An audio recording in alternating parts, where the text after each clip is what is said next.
자, 11장의 세금계산서입니다. 여러분, 세금계산서는 부가가치세와 관련된 세금 영수증이다. 이렇게 이해를 하시면 됩니다. 그래서 세금계산서는 우리가 아주 중요한 증빙서류이고요. 또 법정 증명서류의 대표적인 증빙서류입니다. 그래서 대금 청구권을 나타내는 역할도 해주고 있고요. 그러니까 물건을 팔고 세금계산서 받으면 그건 내가 대금을 청구할 수 있는 또 권리 증서가 되기도 하는 거예요. 세금계산서 양식 구조는 여기 밑에 보시는 것처럼 이렇게 세금계산서라는 제목이 써 있고 누가 판매했는지 공급자라는 거는 물건을 판 사람이에요. 그리고 물건을 구입한 공급받는 자가 누군지. 자, 그래서 공급자의 사업자 등록번호나 또는 상호나 성명 또는 주소, 업태, 또 종목, 또 뭐 이메일 주소 이런 것들을 적게끔 돼 있고요. 공급받는 자의 사업자 등록번호나 상호, 성명, 뭐 주소, 업태 종목, 메일 주소 뭐 이런 것도 적을 수 있고요. 그래서 이게 누가 팔았고 누가 공급을 했고 누가 공급을 받았는지. 공급자라는 건 여러분 매출자죠. 공급받는 자는 매입자고요. 그래서 판매자와 구매자의 인적 사항을 다 적어주는 겁니다. 그리고 이 생계환서의 작성 일자, 또 공급가액은 얼마고 이 공급가액의 10% 곱한 게 부가가치세가 되는 거죠. 그래서 이 세부적인 어떤 품목들을 판매했는지, 또 대금은 전체 금액에서 현금인지 수표인지 어음인지 외상으로 판 건지 이런 내용들을 기재하는 것이 바로 세금계산서입니다. 자, 근데 여러분 요 기재하는 사항 중에 요 조금 진하게 되어 있는 부분 있죠.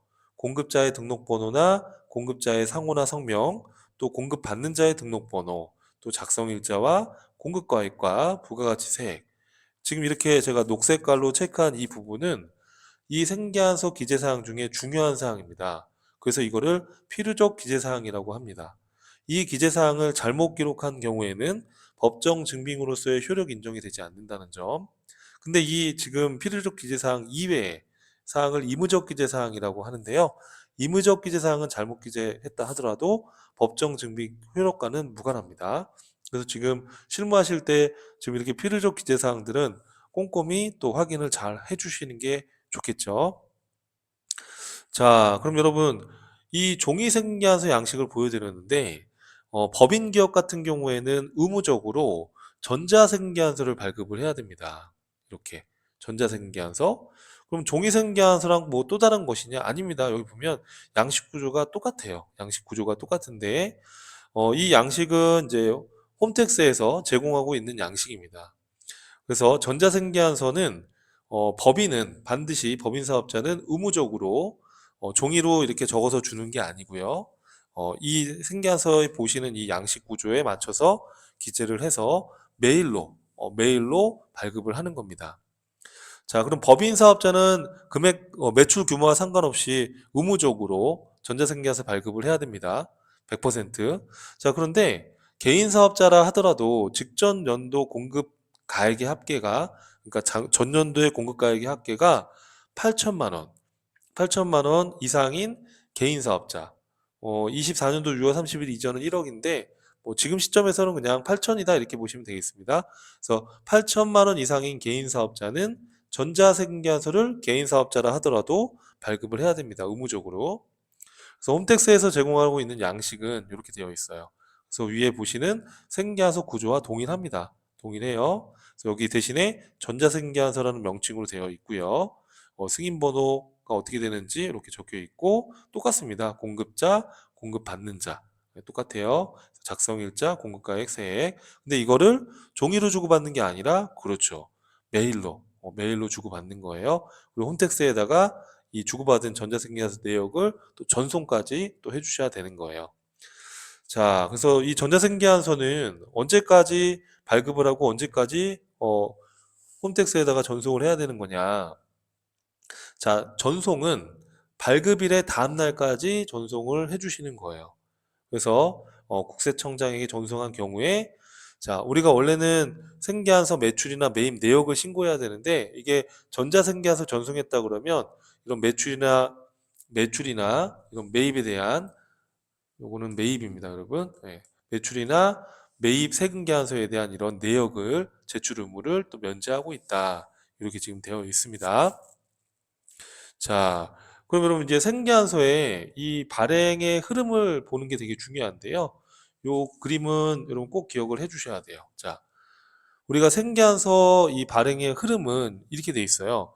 자, 생계한서 발행은 우선은 물건을 판매하는 판매자가 있고요.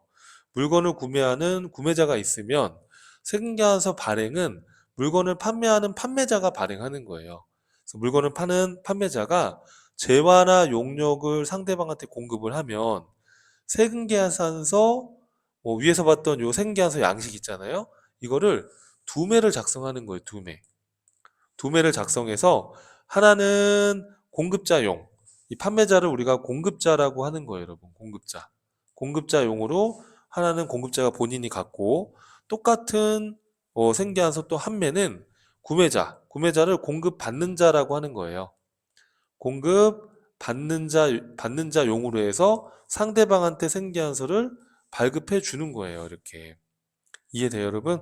그래서 지금 아까 봤던 이 생계한서 양식으로 해서 하나는 공급자용, 하나는 공급받는 자용으로 해서 이 재화나 용역을 공급하는 이 판매자가 생계한서를 발급을 하는 거예요. 그래서 한 매는 본인이 갖고 있고 공급자용은 공급받는 자용은 구매자한테 공급받는 자한테 생계한서 발급해서 주는 겁니다.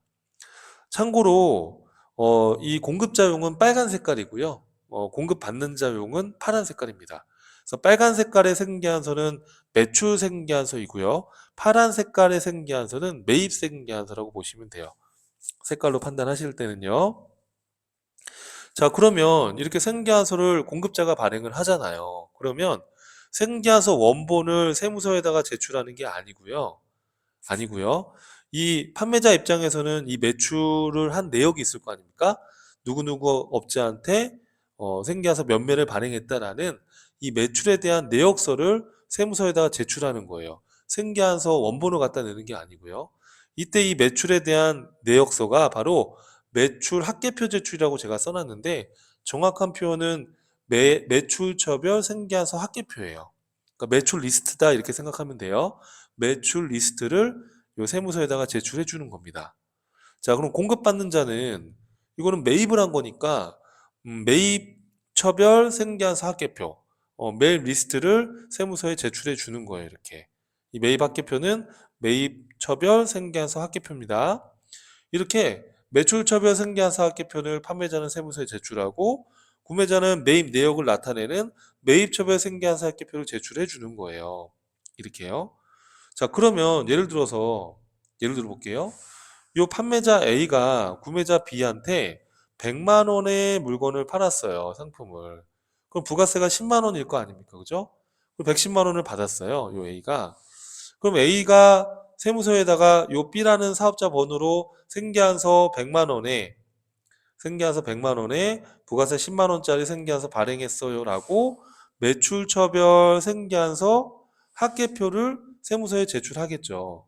그러면 이 구매자 B는요, A라는 사업자 번호로 생계한서를 받았습니다. 그래서 매입처별 생계한서 합계표를 제출할 거예요. 그러면 이 세무서의 입장에서는 100만 원 매출 신고된 거랑 100만 원 매입 신고된 거랑 대조를 해서 이 차이가 없어야 되는 거죠. 그죠? 예를 들어서 A는 100만 원 매출 신고했는데 B는 1000만 원 매입했다라고 신고했으면 둘 중에 한 명은 뭐가 잘못된 거잖아요. 그래서 이걸 대조해서 이 매출 매입 내역에 대해서 확인을 하는 겁니다. 세무서 입장에서는. 이해되시겠어요, 여러분? 이 그림을 통해서 기본적인 생계한서 발행의 흐름을 꼭 기억을 해주셔야 됩니다. 자, 그럼 여러분 이런 생계한서를 발급을 언제 할 거냐에 대한 게 또 중요한 이슈가 됩니다. 생계한서 발급 시기는요, 재화나 용역의 공급 시기에 발급하는 거예요. 재화나 용역의 공급 시기, 원칙의. 그래서 재화는 우리가 공급 시기가 어떻게 되죠? 일반적으로 재화는 그렇죠. 물건을 판매한 시점에. 그렇죠? 근데 만약에 이동이 불필요하다 그러면은 이용 가능한 때. 혹시 기억나세요? 공급 시기에서 배웠던 것들. 그다음에 거래 형태별로 공급 시기가 다 규정이 돼 있었죠. 용역은 서비스 제공이 완료됐을 때, 그죠? 자, 이처럼 재화나 용역의 공급 시기 규정에 맞춰서 그 공급 시기에 생계한서를 발급해야 되는 게 원칙인 거죠. 근데 이게 원칙만 있을 수가 없는 게 실무를 하다 보면 이런 게 있을 수 있어요. 자, 우리 회사에서는 매일매일 물건을 업체에다가 보내줘요. 매일매일 한 번씩 업체에다 물건을 발송해요. 그럼 우리가 물건을 인도한 시점에 공급 시기로 보는 거니까 재화의 공급의 경우에 그럼 매일매일 생계한서 한 장씩을 발행을 해줘야 되는 거죠. 그럼 한 달이면은 30장이 넘게 나오는 거잖아요. 그죠? 31일이다 그러면 그 달이 31일이면 31장의 생계한서가 나오는 거죠. 그럼 이렇게 매일매일 거래하는 걸 원칙대로 매일매일 발급을 할 거냐? 자, 너무 번거로우니까 이렇게 하세요. 거래처별로 1여걸이라는 건 달력상의 한 달을 말하는 겁니다. 1여걸의 공급가액을 합쳐서 해당 월의 말일자를 작성일자로 해서 그냥 월말에 그냥 생계한서를 한 장짜리로 발급을 하자. 그럼 31장 발급할 거를 월말 기준으로 그냥 한 장에 발행을 하면 업무가 좀 편해지지 않겠냐라는 거예요. 이런 거 이제 월합계 생계한서라고 합니다. 예를 들어서 3월 1일부터 3월 31일까지 거래가 빈번하다라고 한다면 매일매일 이 생계한서를 발행하지 말고 이 3월 달에 말일자 3월 31일을 작성일자로 해서 다음 달 10일까지 발급을 한 장짜리로 하자는 거예요.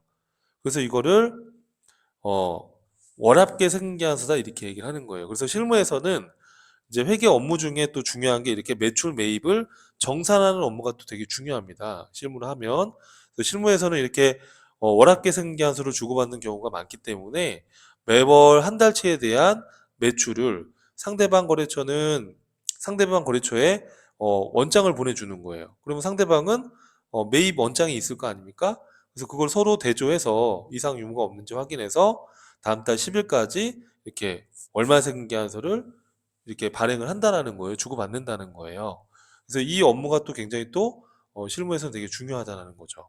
그래서 뭐 이게 시험에 나오는 건 아니지만 이런 업무가 또 회계 업무 중에 하나다라는 것 좀 말씀을 드리는 거예요. 자, 그 다음에 이 밑에 보시면은 그러면 꼭 한 달을 채워서 이 생계한서를 발행을 해야 되느냐? 그렇지 않아요, 여러분.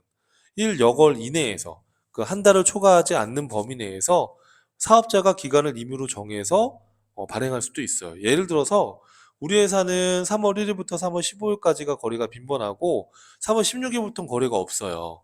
그러면은 이 3월 1일부터 3월 15일까지 기간에 대해서 요 마지막 날짜를 작성일자로 해서 3월 15일을 작성일자로 해서 다음 달 10일까지 생계해서 그냥 한 장짜리로 발급을 해도 괜찮다. 그러니까 한 달을 초과하지 않는 범위 내에서 허용하겠다라는 거예요. 이해하시겠죠? 그래서 그럼 이건 안 되는 겁니다. 예를 들어서 우리 회사는 3월 16일부터 4월 15일까지를 해서 4월 15일을 작성일자로 한다? 이건 안 되는 거예요. 달이 넘어가는 거. 1여걸 이내에서 가능하다는 거. 자, 그리고 요 3번은 뭐냐 하면, 자, 원래는 공급 시기에 생계한서를 발행하는 게 원칙이지만, 관계 증빙 서류에 의해서 확인되는 경우로서 해당 거래일자를 작성일자로 해서 생계한서를 발급하는 경우도 허용하겠다라는 거예요. 원칙은 재화나 용역의 공급 시기에 발급을 하는 거지만, 그렇죠?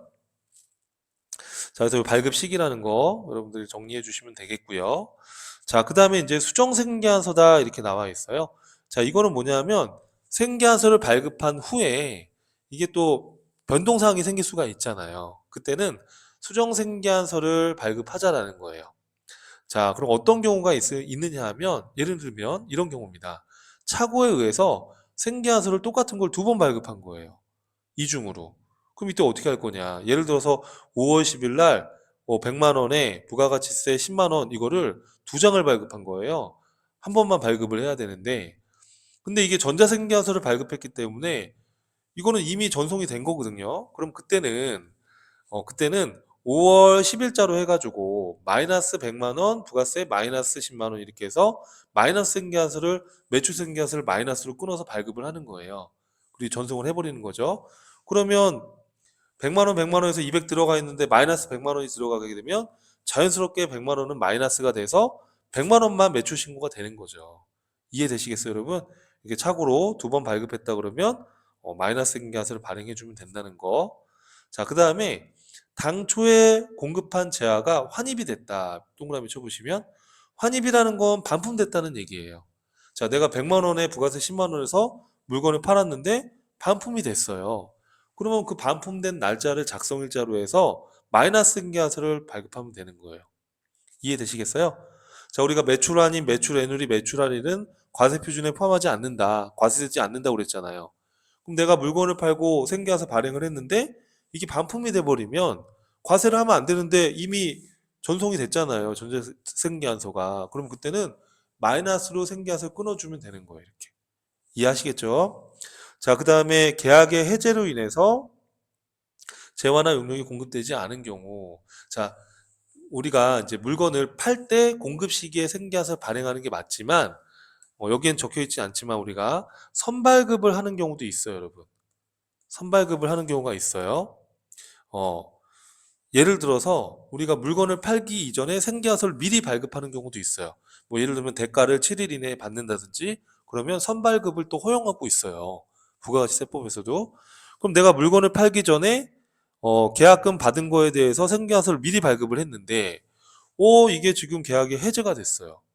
그럼 여러분 이때는 계약이 해제됐기 때문에 우리가 매출 지금 생겨서 발급했는데 계약이 해제됐으니까 이거는 세금을 내면 안 되는 거잖아요. 그죠? 그럼 이때는 마이너스 생계환수 발행하면 돼요. 계약 해제 일자를 작성 일자로 해서 마이너스 생계환수를 발행해 주면 되는 거예요. 자, 우리가 물건을 팔기 전에 계약금 받은 거에 대해서 생계환수를 미리 발급한 게 있다. 이렇게. 그런데 계약이 나중에 해제가 됐다. 그럼 계약 해제 일자를 작성 일자로 해서 이렇게 음수로 마이너스로 매출 생계환수 발행해서 신고를 해주면 되는 겁니다. 자, 그 다음에 이제 내국 신용장 사후 개설이라고 나와 있어요, 여러분. 자, 이거는 우리가 직수출했을 때 영세율이 적용이 되고, 자, 국내 사업자가 국내 수출업자한테 공급한 것도 내국 신용장이나 구매 확인서에 의한 거라면 영세율 생계환수를 발행해서 영세율 적용을 해주겠다라고 영세율 제도에서 우리가 배웠었는데, 자, 이 내국 신용장을 바로 개설한 게 아니라 사후에 개설하는 경우가 있어요. 그러면 자, 내국 신용장이나 구매 확인서가 이게 개설이 될지 확신이 없으니까 우선은 물건을 팔았을 때는 10%짜리 생계환수를 우선은 발급을 하고, 그리고 사후에 이렇게 내국 신용장을 개설을 했다 그러면 신고 기한 안에 개설을 했다 그러면 10%가 아니라 0%를 적용해 준다고 했으니까 10%짜리 생계환수 발행한 거를 그대로 음수로 발급해서 이걸 상쇄시키고 다시 추가로 영세후 생계환수를 발급을 해주는 거예요. 자, 이 케이스를 보시면 6월 10일 날 제품을 수출업자한테 100만 원에 공급을 했대요. 그럼 부가가치세가 10만 원인데 이렇게 내국 신용장에 의하면 이게 영세율 적용이 가능하잖아요. 그래서 신용장을 아직 개설하지 않았다라고 한다면 우선은 6월 10일 날 이게 신용장이 기한 내에 개설이 될지 안 될지 모르니까 우선은 6월 10일자에 100만 원에 매출세액 10만 원으로 해서 생계환수 발행을 하고, 그리고 신고 기한 6월이면은 1기니까 1기 부가가치세 확정 신고 기한인 7월 25일까지 만약에 내국 신용장이나 구매 확인서를 개설했다라고 하게 되면 그때는 이 10%로 과세되는 게 아니니까, 그렇죠? 지금 100만 원에 10만 원 생계환수를 이미 발행했잖아요. 이렇게 영세율로 우리가 발행하지 않은 이유는 내국 신용장 개설이 안 됐기 때문에 10%로 생계해서 발행을 한 거란 말이에요. 그러면 신고 기한까지 내국 신용장을 개설했다 그러면 이건 영세율 적용이 가능하니까 기존에 플러스 100만 원, 플러스 10만 원 한 거를 마이너스로 해가지고 그대로 그 날짜로 해가지고 마이너스 치게 되면 기존에 플러스 생계한서는 자연스럽게 이렇게 상쇄가 되잖아요. 그죠? 그리고 이거는 영세율 적용이 가능하다고 했으니까 다시 그 날짜로 해가지고 100만 원에 부가가치세 0으로 해가지고 영세율 생계환수를 발행해 주는 거예요. 이렇게. 이거를 내국 신용장 사후 개설이다 이렇게 불러요. 자, 그리고 필요적 기재사항 등이 착오로 잘못 기재됐다 그러면 처음에 발급한 생계환수의 내용대로 음수로 발급해서 기존 걸 취소해주고 다시 제대로 된 내용으로 해서 생계환수를 양수로 발급해주면 기존에 잘못 발행된 게 자연스럽게 상쇄가 되고 다시 제대로 된 생계환수가 발급이 되는 거니까 이렇게 생계환수를 발행한다. 이처럼 생계환수를 발급한 다음에 수정사항이 생길 수가 있다. 그러면 수정생계환수를 발행을 해라라는 거예요. 자, 여러분 요 내용도 우리가 전산 회계 1급에서는 디테일하게 다루진 않아요. 전산 세무 2급에 가시면 되게 중요한 내용인데 전산회계 1급에는 그렇게 큰 비중이 있지는 않습니다. 제가 봤을 때. 그래서 제가 지금 간단하게 말씀을 빠르게 정리하고 넘어가려고 지금 간략히 설명을 드린 겁니다. 그래서 이렇게 설명 간단히 듣고 또 실기하면서 같이 생각을 해보면 됩니다. 자, 그 다음에 이제 영수증입니다. 자, 마지막으로 영수증이에요, 여러분. 자, 영수증은 생계안서가 아니죠. 그럼 영수증 같은 경우에는 생계안서가 차이가 나는 점은 우리가 영수증을 보면 물건을 판 공급자의 인적사항은 나와 있지만 공급받는 자의 인적사항은 나와 있지 않아요. 그죠? 이게 영수증인데 이런 영수증은 원칙적으로 생계안서가 아니기 때문에 매입세 공제가 되지 않아요. 하지만 영수증 중에 신용카드 매출전표나 국세청이 주관하는 현금 영수증은 전산으로 확인이 가능하기 때문에 생계안서는 아니지만 특정한 경우가 아닌 이상 이 신용카드 전표나 현금 영수증은 매입세 공제를 허용해 주고 있어요. 물론 이제 공제가 되지 않는 그런 예외도 있지만 그런 예외가 아닌 이상은 생계한선 아닐지라도 이런 신용카드 매출 전표나 현금 영수증 수취하면 매입세액이 구분 기재되어 있다면 매입세 공제가 가능합니다. 자, 아시겠죠? 자, 그래서 영수증. 그럼 영수증은 누가 발급하는 거냐? 영수증을 발급할 수 있는 그런 업종들은 누가 있느냐? 첫 번째 소비자랑 주로 거래하는 이런 소매업 또는 음식점업 등과 같이 주로 최종 소비자와 거래하는 업종들은 생계안서 대신에 영수증을 발급을 하는 거죠. 그렇죠? 또 간이가세자 중에 신규 사업자나 또는 직전 연도 공급 대가, 전년도의 그 매출이 4,800만 원에 미달하는 이런 개인 사업자도 이런 간이가세자도 영수증을 발급을 하게끔 되어 있습니다. 자, 그런데 여러분 이런 생계안서나 영수증을 발급 의무를 면제해 주는 경우가 있어요. 이렇게. 근데 이거 보면 당연히 면제해 줄 만해요. 그럼 택시나 또는 노점상이나 이런 행상들 뭐 이렇게 길 가다가 이렇게 노점으로 물건을 파시는 분들도 있고 그렇죠? 또는 택시. 자, 택시 타고 내릴 때 이런 생계안서나 이런 거 주고받을 수가 없잖아요. 그죠? 그래서 이런 경우에는 생계안서 발급 의무를 면제해 놨다. 노점이나 행상도 마찬가지고요. 소매업자. 자, 소매업이라는 거는 주로 소비자랑 거래하는 업종이잖아요. 소비자들은 생계안서가 필요가 없어요. 그죠? 여러분들 물건 사면서 생계안서 받는 경우 없잖아요. 그런 소매업이라든지 또는 미용실, 목욕탕, 뭐 유사 서비스니까 뭐 찜질방이나 뭐 이런 데도 있을 수 있고요. 이런 소매업이나 목욕탕, 미용실이나 이런 데들은 생계안서나 영수증 발급 의무 면제다라고 보시면 돼요. 다만 소매업의 경우에는 사업자가 소매 업종에 가서 물건을 살 수도 있잖아요. 그러면 공급받는 자가 생계안서 발급을 요구했을 때는 발급을 해야 됩니다. 소매업 같은 경우엔 자 간주 공급이에요. 자, 우리 간주 공급 뭐 기억나세요, 여러분? 자가 공급, 개인적 공급, 사업상 증여, 폐업시 잔존제한 이런 거 있었죠? 간주 공급은 원칙적으로 실제 물건을 판 건 아니기 때문에 세금계약서 발급 면제입니다. 다만 혹시 기억날지 모르겠는데 판매 목적 타사업장 반출의 경우에는 생계하서를 발급하라는 거예요. 그래서 이 간주 공급 중에 판매 목적 타사업장 반출을 제외한 나머지 간주 공급은 세금계약서 발급 의무 면제입니다. 자, 그리고 간주 임대료. 간주 임대료 여러분 보증금에 대한 이자라고 그랬잖아요. 그죠? 이건 실제로 임대료를 받은 게 아니라 임대업자가 세입자한테 보증금을 받으면 그 보증금에 대한 이자를 임대료로 간주하는 것이기 때문에 이건 실제로 세입자한테 임대료 받은 게 아니잖아요. 그죠? 조세 정책적인 목적으로 임대료로 간주하는 거니까 이거는 생계에서 발행할 필요가 없죠. 실제 임대료 받은 게 아니니까 조세 정책적인 목적이니까 간주 임대료도 생계에서 발급 대상이 아니에요. 직수출했을 때 직수출했을 때도 영세후 생계에서 발행할 필요 없다고 했었잖아요. 다만 내국 신용장이나 구매확인서에 의해서 간접 수출하는 경우에는 영세후 생계에서를 발급해야 된다라고 했었죠.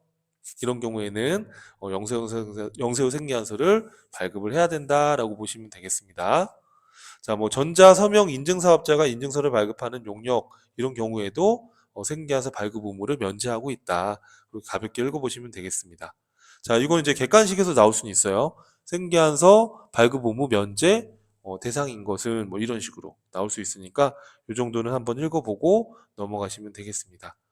자, 그래서 이번 시간은 이제 부가가치세와 관련된 세금계산서에 대한 이야기를 했고요. 자, 그리고 다음 교시에서 또 이어서 뵙도록 하겠습니다. 수고하셨습니다.